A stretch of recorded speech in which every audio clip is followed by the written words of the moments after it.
आपको बधाई।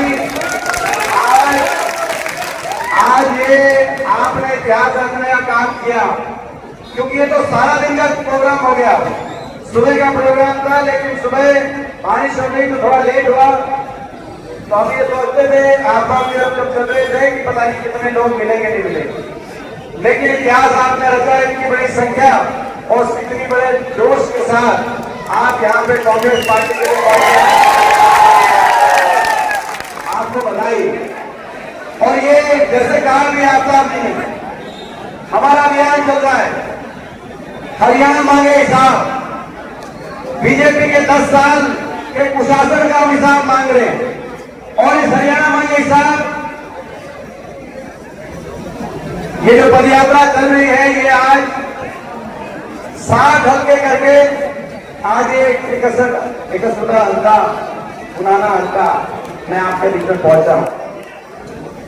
पहुंचना तो 90 के 90 हल्के करने का प्रोग्राम था, लेकिन बीच में बीजेपी को बड़ी जल्दी हो गई। बीजेपी ने इलेक्शन जल्दी करा दिए कि नहीं करा दिए? इलेक्शन जल्दी करा दिए, और फिर इलेक्शन जल्दी करा के उनको पता चला कि जल्दी कराने से आपकी समस्या का हल नहीं होगा। फिर इलेक्शन कमीशन में चिट्ठी लिख दी कि इसको देर में कराओ। यही हुआ कि नहीं हुआ? पहले जल्दी करा रहे हैं, फिर पता चला फिर भी सुकून नहीं आया, फिर आप देर में करा लो। बीजेपी वालों, आप कभी भी इलेक्शन करा लो, हरियाणा तैयार बैठा है आपकी तो आज आपके बीच में पहुंचे। हरियाणा मांगे हिसाब। 10 साल बीजेपी ने हरियाणा का भट्टा बिठा दिया कि नहीं बिठा दिया? उसका हिसाब हरियाणा की जनता को मांगना चाहिए कि नहीं मांगना चाहिए? आज देश में सबसे ज्यादा बेरोजगारी हरियाणा में है, उसका हिसाब मांगना चाहिए कि नहीं मांगना चाहिए? देश में सबसे ज्यादा महंगाई हरियाणा में है, हिसाब मांगना चाहिए कि नहीं मांगना चाहिए? देश में सबसे ज्यादा नशा आज हरियाणा में, पंजाब से भी ज्यादा नशा। देश में सबसे ज्यादा अपराध, सबसे ज्यादा क्राइम आज हरियाणा में। देश में सबसे ज्यादा भ्रष्टाचार आज हरियाणा में। हरियाणा की जनता को उठा दिया पोर्टलों में, आईडीओ में, फैमिली आईडी, प्रॉपर्टी आईडी, पहचान पत्र पोर्टल उलझा दिया कि नहीं उलझा दिया हरियाणा की जनता को? और हरियाणा के नौजवानों को उलझा दिया सीटी में, कच्ची भर्ती में, कौशल निगम की भर्ती में, अग्निवीर की भर्ती में। और जब हिसाब मांगते हैं तो कहते हैं हिसाब नहीं देंगे। हरियाणा के हर वर्ग को आज इस सरकार ने सड़क पे ला दिया। इन 10 साल की सरकार में 1 साल तक किसान आंदोलन चला, 750 किसानों की जान चली गई। हिसाब मांगना चाहिए कि नहीं मांगना चाहिए? हमारी बेटियों को, खिलाड़ी बेटी, ओलंपिक की विजेता हमारी खिलाड़ी बेटियों को दिल्ली की सड़कों पे वो अपने न्याय मांग रही थी। दिल्ली की सड़कों पे उनको घसीटवाने का काम इस सरकार ने किया। इनसे हिसाब मांगना चाहिए कि नहीं मांगना चाहिए?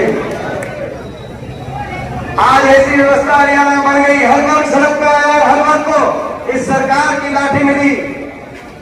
कर्मचारी और पेंशन स्कीम के लिए आए तो उनको लाठी मिली, किसान एमएसपी के लिए आए तो उनको लाठी मिली, सरपंच अपने अधिकारों के लिए आए तो उनको लाठी मिली।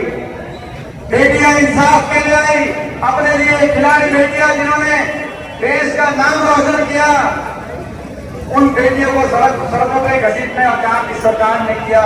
और जब हम हिसाब मांग रहे हैं, जब मैंने अपनी पदयात्रा शुरू करी, करनाल से शुरू करी मैंने पदयात्रा, और जब हिसाब मांगने की बात आई तो बीजेपी के बड़े बड़े नेता आए, दिल्ली से आए, इनके बड़े बड़े मंत्री आए, बड़े बड़े नेता आए, मैं नाम किसी का नहीं लेना चाहता, लेकिन आए और कहा कि उठा साहब आप हमसे हिसाब क्या लोगे?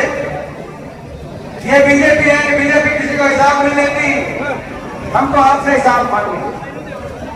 मैं उनको कहना चाहता हूं जो बीजेपी के बड़े बड़े नेता आके हरियाणा में रैलियां करके कह रहे हैं कि हिसाब नहीं लेंगे, कहीं और आपकी बात चल जाती होगी, लेकिन बीजेपी वालों सुनो, ये हरियाणा है प्रधान,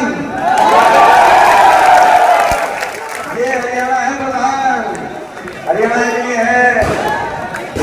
ये हरियाणा वाला सीधा आदमी होता है, हरियाणा का आदमी ठगा जाता है, हरियाणा का आदमी ठगा जा सकता है, सीधा है, शरीफ है, लेकिन जो ठग के जाता है, जो ठग के जाता है, उससे हरियाणा का आदमी हिसाब लेना भी जानता है, उसका हिसाब चुकता भी नहीं जानता है। ये हरियाणा है, तो हिसाब तो हम लेंगे। और रिपोर्ट बीजेपी के पास चली गई कि हरियाणा में लोगों ने मन बना लिया बदलाव का, बीजेपी को सत्ता से बाहर करके कांग्रेस की सरकार बनाने का। जब रिपोर्ट चली गई तो बीजेपी ने सब कुछ बदलना शुरू कर दिया।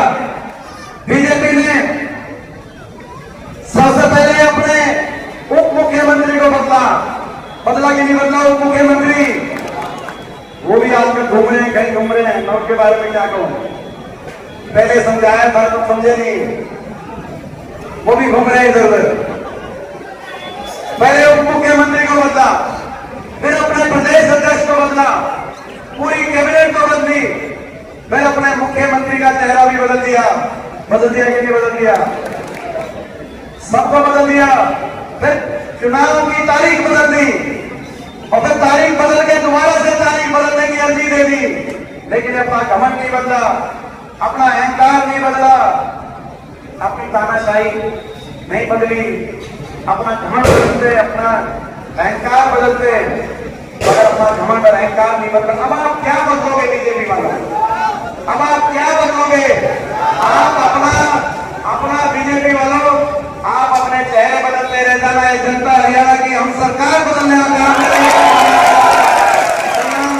कांग्रेस पार्टी हरियाणा के कोने कोने से एक आवाज आ रही है, बीजेपी की सरकार जा रही है, हुड्डा साहब के नेतृत्व में कांग्रेस पार्टी की सरकार आ रही है। और अगर हिसाब हमने मांगा था आपसे, आपने हिसाब नहीं दिया, लेकिन मैं हिसाब आपको देना चाहता हूं। बीजेपी वालों, आप हिसाब मत देना, लेकिन हमारा भी हिसाब सुन लो। आज अब हिसाब ये है, लोकसभा चुनाव में बीजेपी को हरियाणा ने किया था हाफ कर दिया था कि नहीं कर दिया था? कितनी सीट आई बीजेपी की? 5 हार गए। पिछली बार कितनी थी? 10 सीट में बड़ी मुश्किल से 40 विधायक आए थे। दुष्यंत चौटाला बनवा गया ना, तो पिछली बार लोगों ने तो पिछली बार पलट दिया था।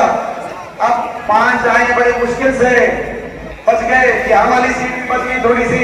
तो बीजेपी वालों, आप हिसाब नहीं देते तो हमारा हिसाब सुनना। लोकसभा चुनाव में आपको किया था हाफ, विधानसभा चुनाव में कर देंगे आपको साफ। हमारा हिसाब आप सुनना। ये लड़ाई हरियाणा के भविष्य को बचाने की लड़ाई है। ये लड़ाई हरियाणा के नौजवान के भविष्य को बचाने की लड़ाई है। ये लड़ाई बाबा साहब भीमराव अम्बेडकर जी के संविधान को बचाने की लड़ाई है। ये लड़ाई किसान के सम्मान की, गरीब आदमी के मान की, हमारी बेटियों के इंसाफ की ये लड़ाई है। ये लड़ाई हरियाणा को और मेवात को आगे लेकर जाने की लड़ाई है। मैं नमन करता हूं मेवात की इस देशभक्त धरती को, मैं नमन करता हूं। जब जब कभी देश पे कभी कोई बात आई, कभी देश के दुश्मन ने देश को टेढ़ी नजर से देखा, तो अगर सबसे पहले कोई खड़े होकर आया तो मेवात से मेरा भाई सबसे पहले। और मुझे गर्व है इस बात पे कि जब 1947 में जब परिस्थितियां बनी तो गांधी जी को घासेड़ा गांव में मेरे स्वर्गीय दादाजी चौधरी रणवीर सिंह जी महात्मा गांधी जी घासेड़ा गांव में लेके आए। मुझे गर्व है कि वो संस्कार मेरी रगों में दौड़ रहे हैं। ये इस देश के संस्कार हैं, ये बाबा साहब के संविधान के संस्कार हैं।